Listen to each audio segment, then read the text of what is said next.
Hi guys, welcome back to Tasvika Sudha YouTube channel. Today ವಿಡಿಯೋದಲ್ಲಿ ನಾನು brain ನ ಡ್ಯಾಮೇಜ್ ಮಾಡ್ತಕ್ಕಂತಹ 9 ಬ್ಯಾಡ್ ಹ್ಯಾಬಿಟ್ಸ್ ಗಳ ಬಗ್ಗೆ ತಿಳಿಸ್ಕೊಡ್ತೀನಿ. ಮತ್ತೆ ಹೇಗೆ ಬ್ರೈನ್ ನ ಚೆನ್ನಾಗಿ ಇಟ್ಕೊಬೇಕು ಅಂತಾನೂ ಕೂಡ ತಿಳಿಸ್ಕೊಡ್ತೀನಿ.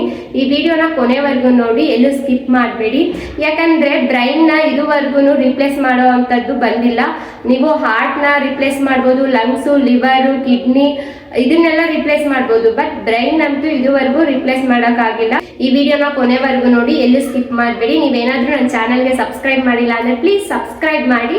ಮೊದಲಿಗೆ ಬ್ರೈನ್ ಡ್ಯಾಮೇಜ್ ಮಾಡ್ತಕ್ಕಂಥ ಬ್ಯಾಡ್ ಹ್ಯಾಬಿಟ್ಸ್ ನ ತಿಳಿಸ್ಕೊಡ್ತೀನಿ. ಫಸ್ಟ್ ಬಂದು, ನೀವು ಮಲ್ಕೋತಿರಲ್ಲ ಆ ಟೈಮಲ್ಲಿ ನೀವು ಫುಲ್ ಮುಖನು ಕವರ್ ಮಾಡ್ಕೊಂಡು ಬ್ಲಾಂಕೆಟ್ ಹಾಕೋತಿರಲ್ಲ, ಆ ತರ ಮಾಡಬಾರ್ದು.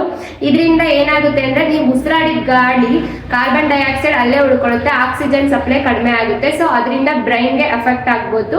ಸೊ ನಿದ್ದೆ ಮಾಡ್ಬೇಕಾದ್ರೆ ಫುಲ್ ಫೇಸ್ ನ ಕವರ್ ಮಾಡ್ಕೊಂಬೇಡಿ, ಕತ್ತುವರೆಗೂ ಮಾತ್ರ ಬ್ಲಾಂಕೆಟ್ ನ ಹಾಕೊಳ್ಳಿ. ನೆಕ್ಸ್ಟ್ ಸೆಕೆಂಡ್ ಬಂದು, ಬೆಳಗ್ಗೆ ಹೊತ್ತು ಬ್ರೇಕ್ಫಾಸ್ಟ್ ನ ಸ್ಕಿಪ್ ಮಾಡುವಂತದ್ದು. ಬೆಳಗ್ಗೆ ಹೊತ್ತು ಬ್ರೇಕ್ಫಾಸ್ಟ್ ಸ್ಕಿಪ್ ಮಾಡೋದ್ರಿಂದ ನಿಮ್ ಬಾಡಿನಲ್ಲಿ ಗ್ಲೂಕೋಸ್ ಲೆವೆಲ್ ಕಡಿಮೆ ಆಗುತ್ತೆ. ಸೊ ಇದರಿಂದ ಬ್ರೈನ್ ಫಂಕ್ಷನ್ ಮೇಲೆ ಎಫೆಕ್ಟ್ ಮಾಡುತ್ತೆ. ಯಾವುದೇ ಕಾರಣಕ್ಕೂ ಮಾರ್ನಿಂಗು ಬ್ರೇಕ್ಫಾಸ್ಟ್ ನ ಸ್ಕಿಪ್ ಮಾಡಬೇಡಿ. ನೆಕ್ಸ್ಟ್ ಥರ್ಡ್ ಬಂದು, ಅಗತ್ಯಕ್ಕಿಂತ ಹೆಚ್ಚಾಗಿ ಆಹಾರವನ್ನ ಸೇವಿಸಿದಾಗ.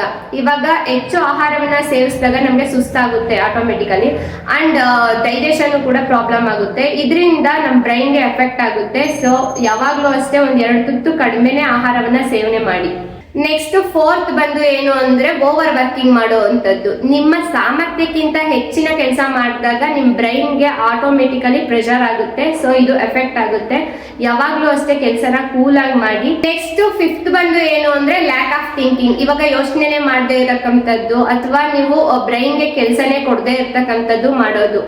ಬ್ರೈನ್ಗೆ ಕೆಲಸ ಕೊಡುವಂತಹ ಪಜಲ್ಸ್ ಆಗಿರಬಹುದು ಅಥವಾ ಮೆಡಿಟೇಷನ್ ಆಗಿರ್ಬೋದು, ಇದನ್ನು ಕೂಡ ಮಾಡಿ. ನೆಕ್ಸ್ಟ್ ಸಿಕ್ಸ್ತ್ ಬಂದು ಏನು ಅಂದ್ರೆ, ಸ್ಮೋಕಿಂಗ್ ಮಾಡುವಂತದ್ದು. ಸ್ಮೋಕಿಂಗ್ ಲಂಗ್ಸ್ ಗೆ ಅಂದ್ರೆ ಶ್ವಾಸಕೋಶಕ್ಕೆ ಅಷ್ಟೇ ಅಲ್ಲ ಎಫೆಕ್ಟ್ ಮಾಡೋದು, ನಿಮ್ ಬ್ರೈನ್ಗೂ ಕೂಡ ಎಫೆಕ್ಟ್ ಮಾಡುತ್ತೆ. ಆದಷ್ಟು ಸ್ಮೋಕಿಂಗ್ ಅನ್ನೋದನ್ನ ಮಾಡಬೇಡಿ. ನೆಕ್ಸ್ಟ್ ಸೆವೆಂತ್ ಬಂದು ಏನು ಅಂದ್ರೆ, ಏರ್ ಪೊಲ್ಯೂಷನ್ ಜಾಸ್ತಿ ಆಗೋದ್ರಿಂದ ನಿಮ್ ಬ್ರೈನ್ ಮೇಲೆ ಎಫೆಕ್ಟ್ ಮಾಡುತ್ತೆ. ಇವಾಗ ಏರ್ ಪೊಲ್ಯೂಷನ್ ಜಾಸ್ತಿ ಆಗ್ತಿದೆ ಅಂದ್ರೆ ಕಾರ್ಬನ್ ಡೈಆಕ್ಸೈಡ್ ಜಾಸ್ತಿ ಆಗುತ್ತೆ, ಆಕ್ಸಿಜನ್ ಲೆವೆಲ್ ಕಡಿಮೆ ಆಗುತ್ತೆ. ಇದರಿಂದ ನಿಮ್ ಬ್ರೈನ್ ಮೇಲೆ ಎಫೆಕ್ಟ್ ಮಾಡುತ್ತೆ.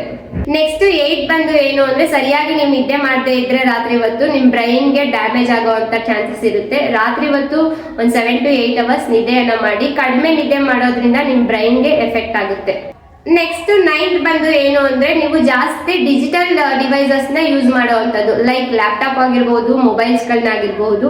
ಅದರಿಂದ ನೀವು ಮಾತಾಡೋದನ್ನ ಕಡಿಮೆ ಮಾಡ್ತೀರಾ. ಈಗಿನ ಜನರೇಷನ್ ಅವರು ಜಾಸ್ತಿ ಮೊಬೈಲ್ಗೆ ಅಡಿಕ್ಟ್ ಆಗಿರ್ತಾರೆ. ವಿಡಿಯೋ ಗೇಮ್ ಮಾಡೋದು ಅಥವಾ ಸೋಷಿಯಲ್ ಮೀಡಿಯಾ ಜಾಸ್ತಿ ಯೂಸ್ ಮಾಡೋದ್ರಿಂದ ಮಾತಾಡೋದನ್ನ ಕಡಿಮೆ ಮಾಡಿರ್ತಾರೆ. ಸೊ ಈ ಮಾತಾಡೋದನ್ನ ಕಡಿಮೆ ಮಾಡೋದ್ರಿಂದನೂ ಕೂಡ ಬ್ರೈನ್ಗೆ ಎಫೆಕ್ಟ್ ಆಗುತ್ತೆ. ಸೊ ನೀವು ಜಾಸ್ತಿ ಮಾತಾಡೋದನ್ನ ಮಾಡ್ಬೇಕು. ಇದರಿಂದ ನಿಮ್ ಬ್ರೈನ್ ಫಂಕ್ಷನ್ ಚೆನ್ನಾಗಾಗುತ್ತೆ. ಇನ್ನು ನಿಮ್ ಬ್ರೈನ್ ಹೆಲ್ತ್ ಚೆನ್ನಾಗಿರ್ಬೇಕು ಅಂದ್ರೆ, ಫಸ್ಟ್ ಬಂದು ಮೂವ್ ರೆಗ್ಯುಲರ್ಲಿ, ಅಂದ್ರೆ 15 to 30 ಮಿನಿಟ್ಸ್ ವಾಕಿಂಗ್ ಅನ್ನ ಮಾಡಿ. ಸೆಕೆಂಡ್ ಬಂದು 7 to 8 ಅವರ್ಸ್ ನಿದ್ದೆಯನ್ನ ಮಾಡಿ. ಥರ್ಡ್ ಬಂದು ಈಟ್ ನ್ಯೂಟ್ರಿಷನ್ ಫುಡ್, ಅಂದ್ರೆ ಡಯಟ್ ನ ಚೆನ್ನಾಗಿ ಮೇಂಟೈನ್ ಮಾಡಿ. ವೆಜಿಟೇಬಲ್ಸ್ ಮತ್ತೆ ಫ್ರೂಟ್ಸ್ ನ ಜಾಸ್ತಿ ತಿನ್ನಿ, ಮತ್ತೆ ನೀರ್ನ ಚೆನ್ನಾಗಿ ಕುಡೀರಿ. ಫೋರ್ತ್ ಬಂದು ಎಂಗೇಜ್ ಸೋಷಿಯಲಿ, ಅಂದ್ರೆ ಫೇಸ್ ಟು ಫೇಸ್ ಎಲ್ಲರ ಜೊತೆನೂ ಮಾತಾಡೋದನ್ನ ಮಾಡಿ. ಮೋಸ್ಟ್ ಇಂಪಾರ್ಟೆಂಟ್ ಫಿಫ್ತ್ ಬಂದು ಏನು ಅಂದ್ರೆ, ನಿಮ್ ಸ್ಟ್ರೆಸ್ ಅನ್ನ ಕಡಿಮೆ ಮಾಡ್ಕೊಳ್ಳೋದು. ಸ್ಟ್ರೆಸ್ ನ ಹೇಗೆ ಕಡಿಮೆ ಮಾಡ್ಕೊಬಹುದು ಅಂದ್ರೆ, ಯೋಗ ಮಾಡಿ, ಮೆಡಿಟೇಷನ್ ಮಾಡೋ ಅಂತದನ್ನ ಮಾಡಿದ್ರೆ ಆಟೋಮೆಟಿಕಲಿ ಸ್ಟ್ರೆಸ್ ಕಡಿಮೆ ಆಗುತ್ತೆ, ನಿಮ್ ಬ್ರೈನ್ ಚೆನ್ನಾಗಿ ವರ್ಕ್ ಆಗುತ್ತೆ. ನಾನು ಹೇಳಿರ್ತಕ್ಕಂಥ ಎಲ್ಲದನ್ನು ನೀವು ಫಾಲೋ ಮಾಡಿ ನಿಮ್ ಬ್ರೈನ್ ನ ಚೆನ್ನಾಗಿ ಇಟ್ಕೊಳ್ಳಿ. ಈ ವಿಡಿಯೋ ಏನಾದ್ರೂ ಇಷ್ಟ ಆಗಿತ್ತಂದ್ರೆ ಪ್ಲೀಸ್ ವಿಡಿಯೋ ಒಂದು ಲೈಕ್ ಮಾಡಿ, ನನ್ನ ಚಾನಲ್ಗೆ ಸಬ್ಸ್ಕ್ರೈಬ್ ಮಾಡಿ. Thanks for watching.